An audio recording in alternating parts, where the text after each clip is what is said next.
Neverending Chain by Dragon Translator, Chapter 118. Home. They arrived to a welcome of every dragon left in the nest hovering over the village. The entire tribe, plus the 2 extras from the Shivering Shores, stood around the Snoggletog tree. Hiccup, atop Toothless, directed the current batch of adults carrying the ropes to sit the ship down in the open area on the left lower tier. Hiccup tipped his head to Gita, who directed her son to land behind the ship. Since the ship was technically only half a ship, Gita's barrier to prevent the hatchlings from leaving hugged the back side. At least, there, she could remove it before Bainson could see the magic. Padrick knew of Gita's abilities, having been told when asked if he wished to understand and speak the common tongue. He had warned not letting Bainson know about Gita just yet. He was still trying to get his nephew to drop his grudge against Hiccup, and did not want more complications with Bainson knowing a mage lived in the village. Hiccup and Toothless landed, with Stormfly and Astrid landing to their right. Toothless's younglings and his sister landed behind them. The adults landed near to the ship. Hiccup dismounted as the tribe moved to stand, as they were able, in and around the houses on this tier. Hiccup held up his hand when his friends went to leave their families and rushed to their dragons. He knew why they wanted to, and would not deny them their reunions. But he needed a moment before that happened. He had some new members of this nest to announce. He glanced skyward, noting the dragons hovering over the plaza, shifted to hover over the lower tier. He spied Lawkeeper and the other elders who remained, hovering near to each other. Since it was night, Ringfire did not have to worry about the sun, and could join her fellow elders. Hiccup smiled. "Elders," he called, "please land." They did so, finding their places as people made room for them. Hiccup then turned to the ship, trusting Gita to act when he spoke. "Come," he said, allowing his power to coat his voice. The hatchlings would not understand the word, but they would get the intent. As they did the second day, the hatchlings rushed from the belly of the ship. They ran through the adults' legs and clustered around Hiccup. All stared up at him, their tails wagging. Stormfly's oldest nuzzled against Hiccup's metal leg, while Hookfang's youngest, a daughter, laid against Hiccup's real leg. Hiccup chuckled, even as he heard many in the tribe give the human version of a dragon's coo. "We have some new members," Hiccup said, looking up at the crowd. He turned to the bonded dragons and their mates. "Please, take your hatchlings and introduce them to your riders." Stormfly snorted. Astrid snickered. "And their flocks," Hiccup added with a look to both of them. A look they both winked at. Hiccup rolled his eyes. Windwalker joined Stormfly. He called their hatchlings, and at Hiccup's nod, the 3 nadders ran to their parents. All, with Astrid following, found the Hoffersons in the crowd.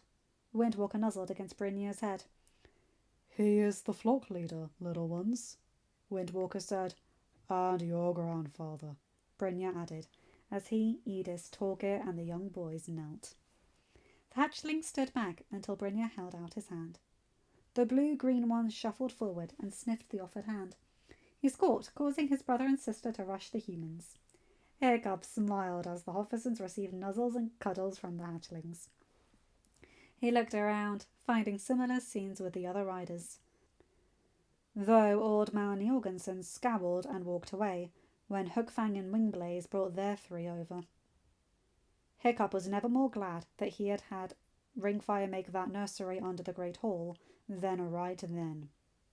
He did not want that bitter old man anywhere near any hatchling, and judging by the glare Hookfang and Wingblaze sent the man, they were of the same mind. Stoic moved through the crowd. The hatchlings of the non-bonded dragons stared at him.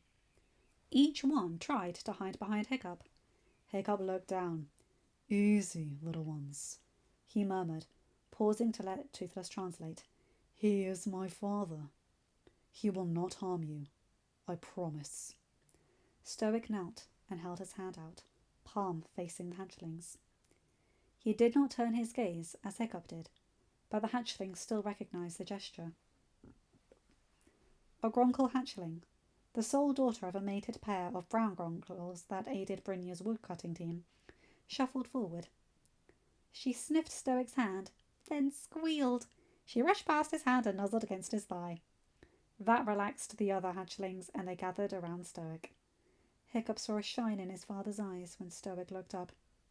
Well done, son, he said softly. but we should get them in that nursery you had a ringfire make.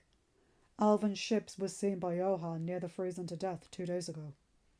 I had them elders of yours call all dragons into the village, because we be expected them to arrive within a day, at the least.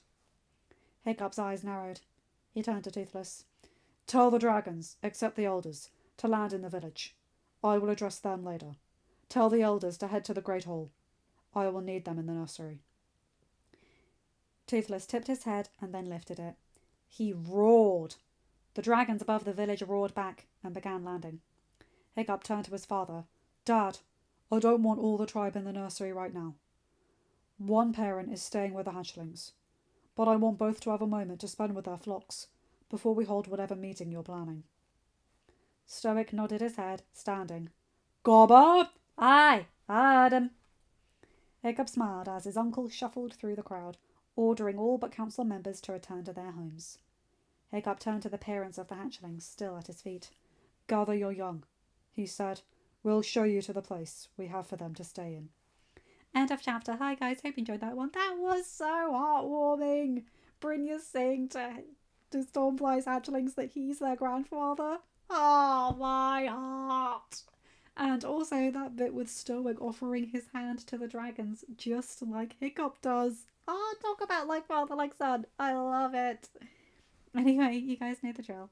Like, comment and subscribe and hit that bell to get notified whenever I upload a new video.